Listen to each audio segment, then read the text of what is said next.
Hey guys, welcome to my channel. This is a day 4 of our HTML tour. So guys, let's get started directly. I will explain here in this tutorial some basic things that are HTML code contains. Means I have written down here HTML basic code that I have shown you already in my previous video. So what are the all the tags and what its use actually I will show you in this video. Okay guys, so stick with me and watch till the end. So guys, this first is a doctype HTML. So I have already shown in my third day video that we have inspected our google.com HTML coding that there are also doctype HTML written. So what is doctype HTML? So actually it is defines the version of HTML to the browser like we are using HTML5. So guys, what does doctype HTML do? Whenever you will write this doctype HTML inside your code, on the top of the code, that it will detect the actual version of your coding structure of your HTML language.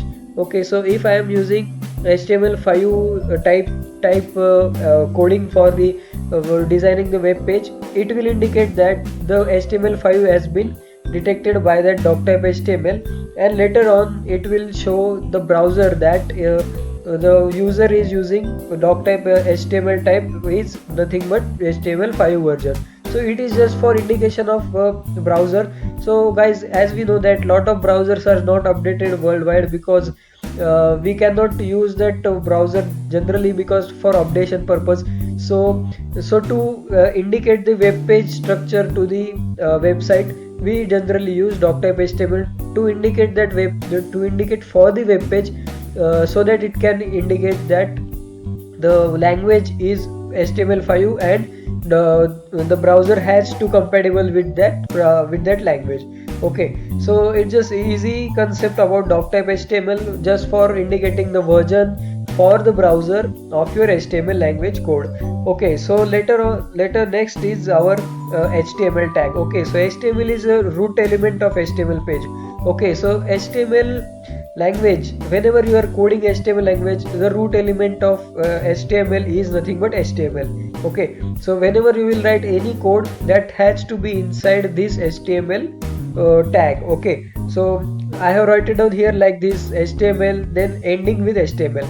Inside this HTML tag there are lot of tags and elements. Okay, so this is a common format of your HTML page. So next is a lang. So I have used here lang attribute. Here you can see HTML lang to en. I have given the lang to the en. What does lang indicate? So lang indicates the language of your coding. So that's it. It is just an attribute. It will give some properties to that HTML tag. So later on, this is a meta tag. So it contains meta information about the document. Next is char set. So what is char set? Attribute defines the character set used in a document. So char set is nothing but an attribute. So here you can see char set is an attribute. It will indicate the character set used in the document. So UTF-8 is a character set of the document. It is not generally used commonly because a lot of coding structures that are not necessary to use this structure, but whenever you are hard coding some website, then you have to use this structure for indication of your document character set. Okay, so later on this is a head tag is used for providing heading to the web page and much more. So guys, head tag is generally used for this purpose. Here you can see HTML day 4 and notepad. Here at the topmost position here you can see this. So inside your web page also, whenever you will log into facebook.com or google.com, you will see here Google name or Facebook name or any respective website name. That is nothing but inside your head tag. So whenever I will open this coding inside my browser, so it will indicate my title as my first web page. I will show you in my next video on the Sublime text editor 3. Okay, so next is our title tag. Okay, so title tag specifies the title for the web page. So inside your head tag there is one tag called as title. So whenever the head tag also contains lot of tags like I will show you later on, but generally we use inside the head tag is nothing but title tag. So title tag is nothing but I have already told you that here title tag will be my first web page that will be indicated on your topmost side of your any web page. Okay, so next is our body tag. So body tag is generally in all HTML pages there is a one body tag also. Okay, so it contains the visible web page contents. Okay, so inside your body tag, so there are lot of tags like these elements or multiple tags too. So inside your body tag, whatever you will write down, that will be displayed on your web page. So inside body tag you can write your hard coding like div tag, or you can write your script coding too inside. Also you can write down some css3 tags also. Okay, so this is nothing but your body tag. So next is our p, that is p for indicating the defines the paragraph.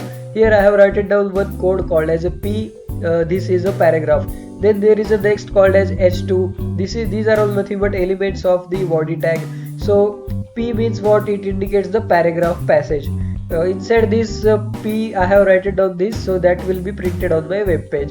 So inside h2 is nothing but a heading. So heading has its own 6 types actually: h1, h2, h3, h4, h5 and xs according to their sizes. Okay, so I have written down here h2 hello I am heading, so that will be printing on h2 size on the web page hello I am heading. Okay, so this is all about the basic structure of our HTML page and HTML format. So guys, thank you for watching, and in next video I will show you all the hard coding programming inside our Sublime Text 3.